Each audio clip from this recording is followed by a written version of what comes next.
నాకు రాజకీయాల్లో సుమారు 25 సంవత్సరాల అనుభవం ఉన్నది. ఇంద్రారెడ్డి గారు చనిపోయి ఈ ఏప్రిల్ 22కు దాదాపు 25 సంవత్సరాలు అవుతుంది. నాకు అమ్మకు ప్రత్యక్ష రాజకీయాలను దగ్గరికి వెళ్ళి గమనించే ఒక అవకాశం 25 సంవత్సరాల నుంచి ఉన్నది. ఆ యొక్క అనుభవంతో చెప్తున్నా. నా యొక్క రాజకీయ జీవితంలో నాకున్న అనుభవంలో ఇంత గొప్ప ఎత్తున ఫెయిల్ అయిన గవర్నమెంట్ నేను ఎప్పుడూ చూడలేదు. ఇంగ్లీష్లో ఒక పదం ఉంటుంది, స్పెక్టాక్యులర్ డిజాస్టర్ అని. తెలుగులో మనం దాన్ని అనువాదిస్తే దీనికన్నా గొప్ప యొక్క విఫలం చెందిన ప్రభుత్వం మనం చరిత్రలో ఎప్పుడు చూసి ఉండము. భారతదేశంలో 28 రాష్ట్రాలు ఉన్నాయి. ఈ 28 రాష్ట్రాలు ఒకవేళ మనం ర్యాంకింగ్ చేయదలుచుకుంటే 1-2 స్థానాలు కాదు, 28వ ర్యాంక్ ఈరోజు తెలంగాణ రాష్ట్రం ఉన్నది పరిపాలనలో. దానికన్నా కింద ఏమైనా రాష్ట్రాలు ఉంటే కిందికే పోతుంది, కానీ పైకి వచ్చేటట్టు ఏదేమి కనిపిస్తలేదు.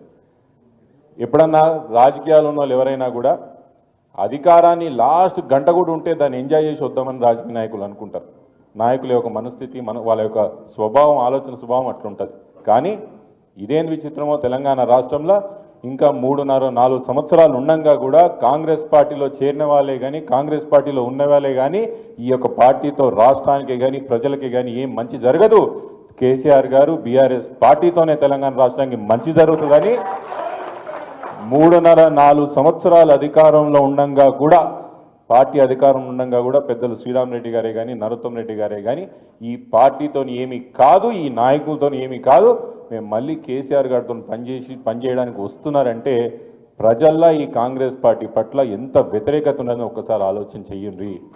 మన ఈ మధ్యలో నేను మా దోస్తుకు ఒకరికి అడుగుతున్నా, ఎట్లా కనిపిస్తున్నది కాంగ్రెస్ పార్టీ పరిపాలన చెప్పురాబాయ్ అంటే, ఆయన ఏమన్నాడంటే అప్పుడప్పుడు హైవే మీద పోతుంటే మందు బండి కింద పడుతుంది చూసినావా ఎప్పుడన్నా అన్నాడు. మందు తీసుకుపోయి బండి అడ్డం పడుతుంది చూసినావా ఎప్పుడన్నా, చూసినా ఏమవుతుంది అని అడిగింది. ఏమవుతుంది, ఎవరిని దొరికినంత సంకలు పెట్టుకుంటాడు, కాళ్ళలో పెట్టుకుంటాడు బాటిల్. అక్కడ డ్రైవర్ గారు ఎంత దొరికితే అంత ఎత్తుకొని పోతాడు, ఎవ్వడు బండి లేపుతాడు ఉన్నాడు. కాంగ్రెస్ పార్టీ పరిపాలన చూస్తేనే గదే కనిపిస్తుంది అన్నాడు. ఎవరికి దొరికితే అని తీసుకొని పోవడే, బండి లేపుదాం, మళ్ళీ నడుపుదాము, ట్రాఫిక్ క్లియర్ చేద్దాం అనేది ఏం లేదు ఈ పరిపాలన. గట్లా కాంగ్రెస్ పార్టీ పరిపాలన అంత గొప్పగా నడుగుతున్నది. కాబట్టి ఈరోజు ఒక విషయం యాద పెట్టుకోండి, ఈరోజు తెలంగాణ రాష్ట్రంలో బీఆర్ఎస్ పార్టీ యొక్క బలం పెరుగుతున్నది, కేసీఆర్ గారి దళం రానున్న రోజుల్లో ఇంకా పెరుగుతుందన్న మాట మీకు అందరికీ కూడా గుర్తు చేస్తున్నాను. ఇప్పుడు ఇంకో విషయం మీకు యాద్ చేయాలి. మన దగ్గర వ్యాపారాలు ఎట్లయితుండే మొయినాబాద్ మండలంలో కానీ మన దగ్గర మనకు బాగా తెలుసు. ఎప్పుడన్నా మీటింగ్లకు రండి అంటే మీరందరూ మీటింగ్లు చేసుకున్న తర్వాత అప్పుడు వస్తుంది రియల్ ఎస్టేట్ మీటింగ్లు. ఈరోజు మొయినాబాద్ పోయినా ఇంకెక్కడికి పోయినా అసలు అడిగేటోడు లేడు, చేసేటోడు లేడు. ఎక్కడ బండ్లు అక్కడనే ఉన్నాయి, ఎక్కడ రియల్ ఎస్టేట్ అక్కడనే వండుకున్నారు. దేనికోసం? మన దగ్గర హైడ్రాని తీసుకొచ్చి, మిగతా అవన్నీ తీసుకొచ్చి అడ్డగోలుగా పేదోళ్ళు ఇల్లులు కొట్టనికనే వనుకొస్తున్నది హైడ్రా. ఉదాహరణకు మైలాడిదోపల్లి మెయిన్ రోడ్ మీద మన దగ్గర ట్రాఫిక్ క్లియరెన్స్ కోసం బిల్డింగ్లు కొట్టిర్రా? రోడ్డు మీద ఎవరిదన్నది ఇల్లు? ఎమ్మెల్యే సాబ్ ఇల్లు కొట్టిర్రా?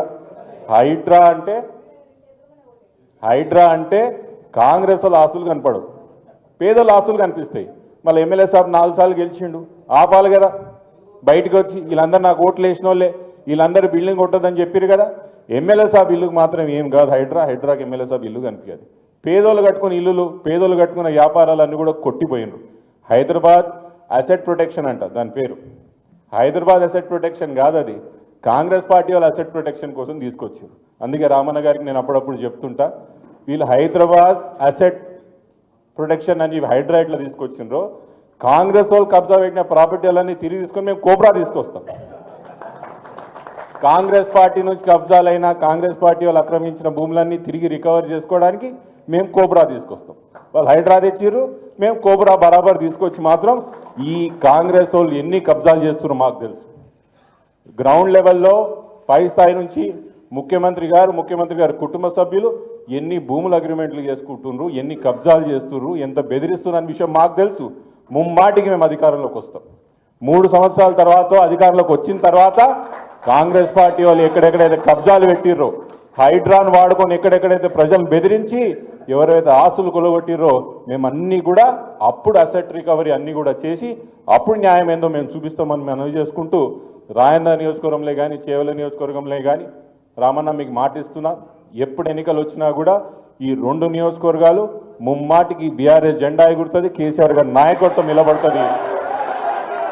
కేసీఆర్ గారి నాయకత్వం నిలబడుతుందని చెప్పి మీ అందరు సాక్షిగా రామన్న కూడా మాటిస్తూ సెలవు తీసుకుంటున్నాను. నమస్కారం.